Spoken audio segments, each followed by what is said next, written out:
역시 여자들은 일종은 안 돼. 대형 왜 따세요? 왜 따냐? 아니 내가 하고 싶어서. 다시 한번 생각해보세요 이런 거예요. 학원에서 왜 이러지? 학원비를 받고 싶지 않은 건가? 상대방 과실이 100인 사고였는데 내리셔서 저한테 인정을 얼마나. 오늘 저희가 자동차 카페에 와 있어요. 여기가 지금 성수동에 있는 자동차 카페인데 밖에 포르쉐가 있고 안에도 타이어, 핸들, 뭐 자동차가 그려진 접시 이렇게 해서 다양한 소품이 있어가지고 환영하는 것 같은데 오늘은 자동차에 대한 얘기를 해보려고 해요. 이현지 언니차 프로젝트 기획자님 모셨고 이재현 한겨레 산업부 자동차 취재 담당 기자님 모셨어요.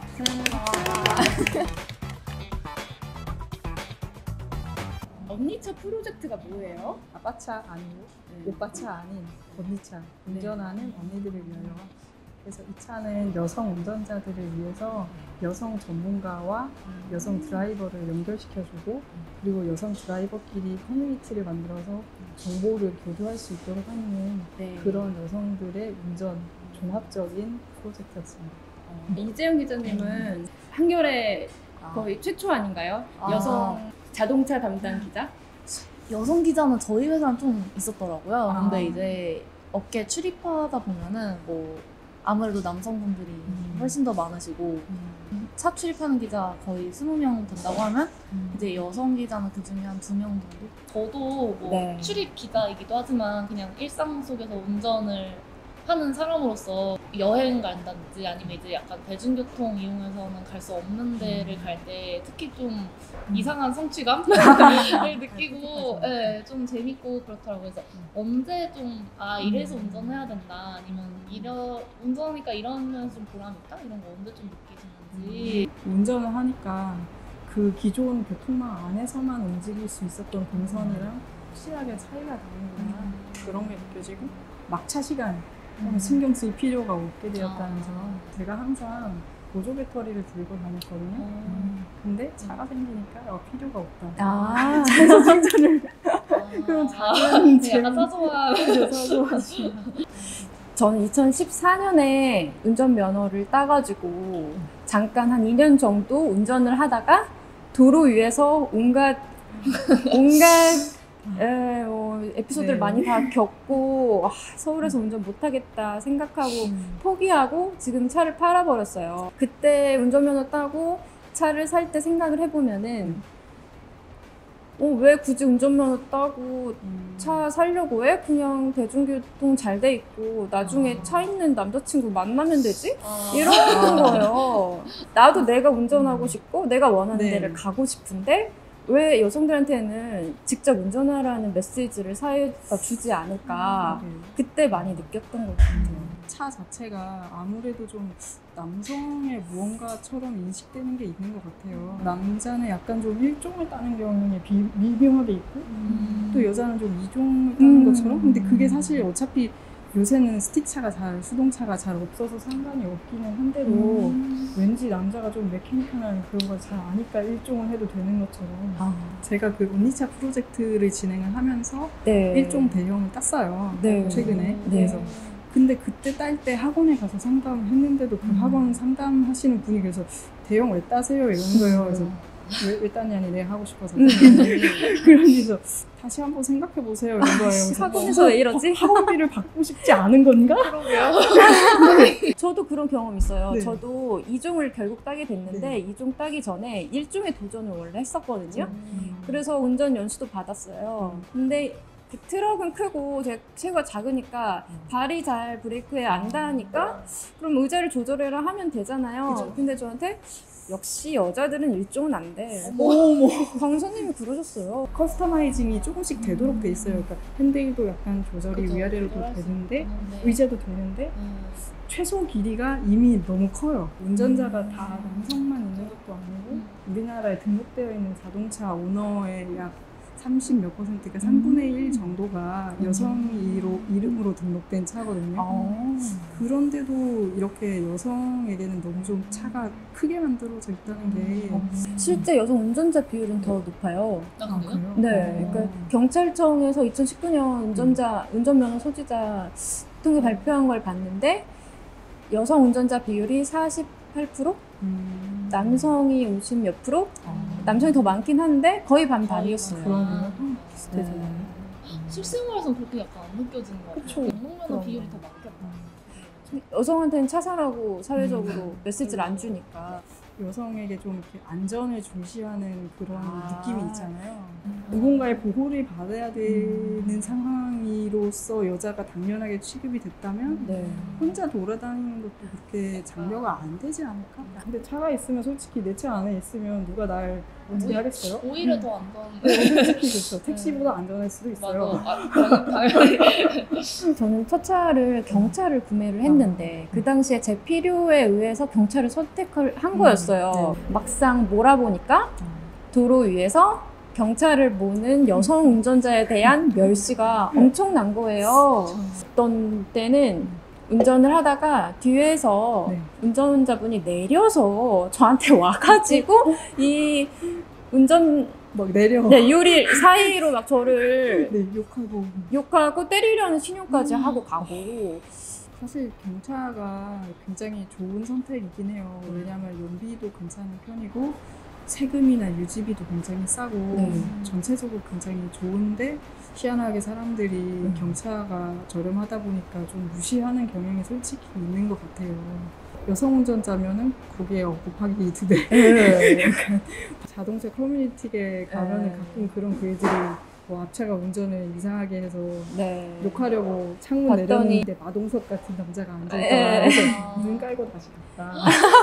남자가 앉아있지 않고 그런 남자가 아니라 여자였으면 하려고 같은 초보라도 여성 운전자가 그런 이유에 의해서 더 쉽게 폭언에 노출되는 것 같아요. 옛날에 제 차가 생기기 전에 공유차를 되게 많이 운전을 했거든요. 작은 차도 타고 큰 차도 타고 해봤어요. 그랬는데 느낌이 달라요. 어차피 저는 같은데 큰 차를 탔다고 잘 끼워주고 그래서 좀 참 사람들이 저 그래서 다음에 차 사려면 SUV 사고 싶어요. 큰 거. 그러니까요. 그래서 오히려 이렇게 여성분들이 더 자신의 안전을 위해서 과도한 지출을 하게 되는 그런 약간 핑크택스 같은 거. 안전 비용이 여성이 더 높게 들어요. 그런 것도 좀 어떻게 보면 마음이 좋지 않은데 어떻게든 좀 아. 바뀌면 좋겠네요. 아니 여기서 그 첫차 마련을 고민 중인 이은별 기자를 모시겠습니다. SUV나 오토바이는 남성의 전유물처럼 느껴지는데요. 이런 이미지는 어디서 오는 걸까요?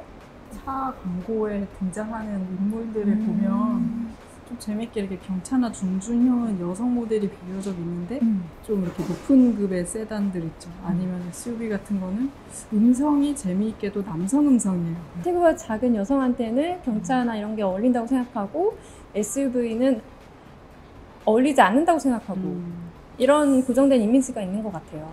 저는 운전면허를 땄고 운전면허가 아직 딴지 1년도 안 됐는데 이런 상태에서 그 존재 자체만으로도 언젠가는 이제 내 차를 갖겠지라는 그런 꿈을 갖고 있어가지고 혹시 첫 차를 구매할 때 어떤 마음가짐으로 이렇게 차를 봐야 되는지 궁금합니다. 말 그대로 내가 어떤 차가 필요한가 그것이 일단 제일 중요한 것 같아요. 라이프 스타일의 일부이기 때문에 그냥 SUV 같은 걸 할지 아니면 뭐 픽업 트럭 같은 것일지 아니면 세단일지 아니면 차의 종류에 따라서도 뭐 예를 들어서 전기차, 하이브리드 아니면 뭐 흔하지 않지만 수소차, 가솔린, 디젤 이런 식으로 종류가 있잖아요.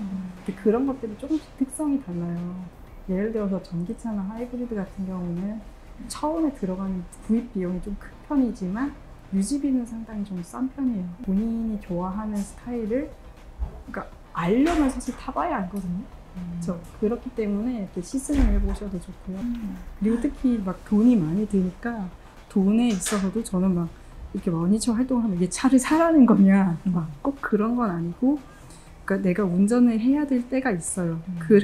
그럴 때 도움이 될 수 있는 막 오빠한테 물어봐야 돼요.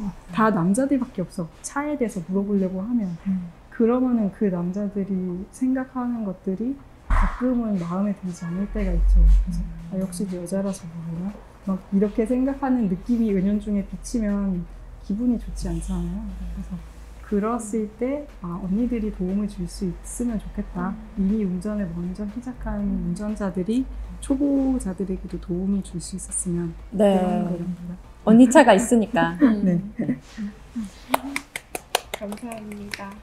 작년에 저희가 모르고 있던 사실이 많이 알려졌어요. 이재영 기자가 기사를 쓴 덕인데 이게 무슨 내용이었냐면은 교통사고를 당해도 여성이 더 많이 다친다는 거였어요. 제조사가 차를 만들 때나 아니면 이제 그런 공인된 기관에서 이 차의 안전도를 평가할 때 차를 일부러 진짜 충돌시켜보는 거예요. 그래서 인체 모형을 태운 상태에서 그래서 이제 충돌시켰을 때 인체 모형이 얼마나 많이 다치나 이거를 봐서 이제 좀 차를 다시 고치기도 하고 아니면 이제 안전 등급을 매기고 뭐 이런 건데 근데 이제 그때 남성 모형만 쓰는 경우가 좀 있었다는 게 그때 아마 보신 기사에 네. 그 주된 내용인데 단순히 여자가 키가 좀 더 작고 뭐 좀 더 가볍고 이 문제가 아니라 아예 신체 구조가 많이 달라서 지방의 분포라든지 뭐 근육의 분포라든지 이게 다 다르기 때문에 그걸 다 고려해서 만들어야 되는 게 맞는데 그게 좀 잘 안 되고 있으니까 이제 많이 아쉽죠. 네. 사실 저는 최근에 네. 사고가 났거든요. 근데 뭐냐면 본인이 운전하면서? 네, 근데 어. 뒤에서 박으신 거예요. 음. 그래서 이제 상대방 과실이 100인 사고였는데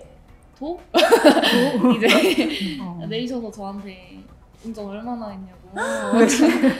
아무래도 사고가 나면 일단 놀라고 그렇죠? 긴장이 되는데 상대방이 와서 나한테 막 뭐라고 하면은 더 당황스러워요. 사실 이거를 제가 언니차 활동을 하면서 저희 그 인스타랑 트위터에 이 정보를 올렸어요. 근데 이거에 대한 반응이 사실 엄청나서 이게 제목이 그 사고가 났을 때 과격한 남성 운전자에게 대처하는 방법이었거든요. 근데 그거에 대한 말을 하는 곳이 없었던 거예요. 보통 블랙박스가 네. 오래되면 녹화가 잘 안 되기도 해요. 그래서 평소에 잘 되는지 앞뒤 카메라가 다 작동이 되는지 가끔 확인해 보셔야 돼요. 그리고 메모리가 꽉 차서 최신 게 안 될 수도 있어요. 그것도 확인해 보셔야 돼요. 그리고 두 번째로는 일단은 사고에 대해서 내가 좀 알아두는 게 좋아요. 그러니까 방금 기자님께서는 네. 뒤에서 받쳤으니까 저 사람이 100이다. 아니까 그래도 좀 마음에 이렇게 자신감이 있잖아요. 그래서 와우. 속으로 저 사람이 100인데 왜 이러지? 약간 이 생각이라도 할 수 있는데 네. 그게 아니라 아무것도 모르는데 막 와서 왜 이 운전을 이렇게 해? 막 이러면 죄송합니다. 그죠? 그렇게 말하면 안 돼요. 바로 그게 잘못하면 과실을 인정하는 그렇죠. 것처럼 잘못했다고 함부로 말하시면 안 돼요. 물론 잘못했을 때는 그렇게 해야겠지만 내 전화부에 저장해둬야 될 거 내 보험사 출동 번호, 그렇죠? 신고 번호, 긴급 번호는 기본적으로 다 하셔야 되고요. 만약 알고 있는 병원이 있다면 병원도 하나 가지고 계세요. 병원에 가서 견적 뽑아야 되잖아요. 중요한. 네. 작년에 이제 그 아까 말씀하신 정비 클래스랑 그 다음에 세차 모임 이런 거 너무 좋았거든요. 평소에 접해볼 수 없었던. 그래서 혹시 올해는 어떤 또 재밌는 활동을 하실 계획인지. 네. 이제는 또 경정비 클래스가 사실 굉장히 요청이 많았어요. 세차해달라. 그래서 그거를 하고 싶고, 그리고 또 괜찮다면은 주차 워크숍도 한번 생각해보고 있어요. 괜찮다. 주차 다들 어려워하시고. 서울에 주차하기 너무 어려워요. 네. 충돌 테스트나 안전성에 있어서 여성의 데이터를 반영하지 않은 자동차에 대해서 좀 바꿀 수 있도록 하는 것도 큰 비전으로 가지고 있습니다. 너무 기대돼요. 네. 네, 언니차 프로젝트 앞으로도 계속 이어갔으면 좋겠어요.